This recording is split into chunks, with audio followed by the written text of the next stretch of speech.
I'm Daphne Odjig. I've been here many years. I'm quite ancient, actually. I was born 89 years ago last month. My name is Bonnie Devine, and I am an artist and curator. I am descended from the Ojibwe Anishinaabe people of Serpent River First Nation. I first met Daphne Odjig in 2003. It occurred to me during that visit that it was essential that this work and this artist be shown to the country.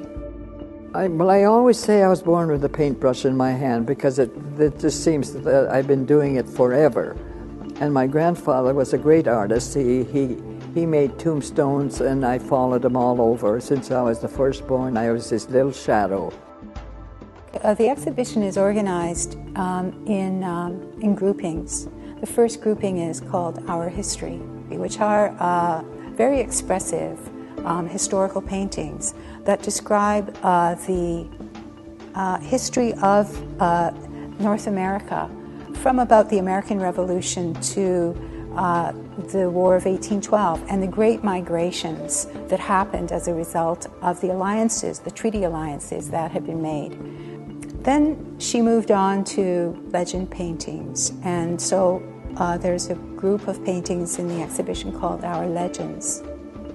And these are typically woodland school style paintings, and they were in response to what Odjig felt was a need in our communities for an understanding of our traditional stories.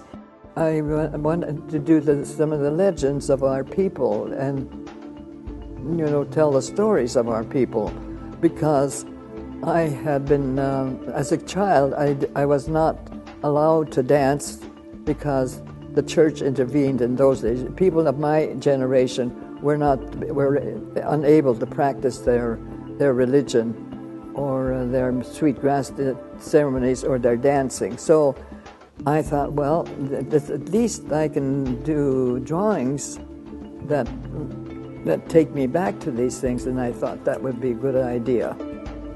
The next section of works are powwow. Powwow paintings began to happen around the early 60s, and they tell the story of Odjig's visit back to Wikwemikong. My legend work that I did it gave me a start to be proud of who I was. She came back to Wikwemikong, and they were holding a powwow there. It's important to know that the powwow, or any kind of gathering for that matter, any kind of ceremonial practices for that matter, were outlawed in Canada at that time. And it was an act of supreme courage and defiance, actually, for Wikwemikong as a community to decide to reorganize the powwow. And Daphne Odjig came back to that powwow in the early 60s and danced. And it was what she described to me as a transformative moment. She danced at the powwow and became an Indian. We went way up to Grand Rapids, and we lived among the Chimahawan people. The Chimahawan people were going through a lot of turmoil because the Manitoba Hydro was building a big hydro dam, and that their community was going to be flooded. So my husband got a job as community development officer under the Duff-Roblin government. So I had hours and hours to work on my work. I started to paint these people, record their life in pen and inks, and people became quite interested in these sketches. So I was not able to provide original rigs, so someone suggested that I make prints of my pen and ink sketches, which I did, and I was told that I ruined my life by putting out unlimited amount of sketches, pen and ink sketches. It did actually the opposite. It put my name out people ordered these sketches. They wanted them so badly. They came in 10 by 12, I think. It was just a little business I started. There is another section in the exhibition called Tales from the Smokehouse. These paintings were made in response to a commission by Dr. Herbert Schwartz, who was a German anthropologist working in Tuktoyaktuk. He wanted to write a book, a collection of short stories that he purported to have heard from Native people that described in some way their erotic lives. And so these are examples of Odjig's erotica. I felt it was very important to include that branch of her work in order to show the versatility, the innovation, and the courage. And for her to have created this body of work that are extremely explicit erotic drawings, again removes her from the genre, the convention of the Woodland School.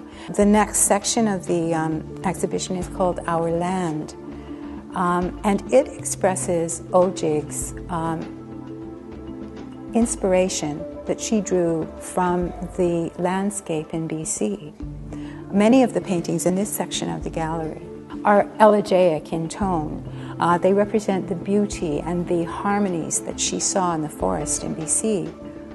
But they also, and this is, I think, a key moment, they also express her environmental concerns. And then, of course, I'm an environmentalist. I think the work that I did to show what's happening to the environment now, Mother Earth and the way she's being destroyed. And everything to do with the environment, it bothers me now, the cutting of the forests, the way they did, the slaughtering the forests. The last gallery contains the two final groupings in the exhibition, Our Families and The Artist's Life. I wanted to give Odjig an opportunity to show the work that she created around notions of family, sisterhood, parenthood, and the way that those tropes have been significant in her life and have supported her in her practice. The last section is entitled The Artist's Life, and in it I explore the very first two paintings that Odjig made as a professional artist in the very early 1960s. The drawings and paintings of Daphne Odjig, a retrospective exhibition, is on exhibit at the McMichael Canadian Art Collection in Kleinburg, Ontario, until January the 4th, 2009.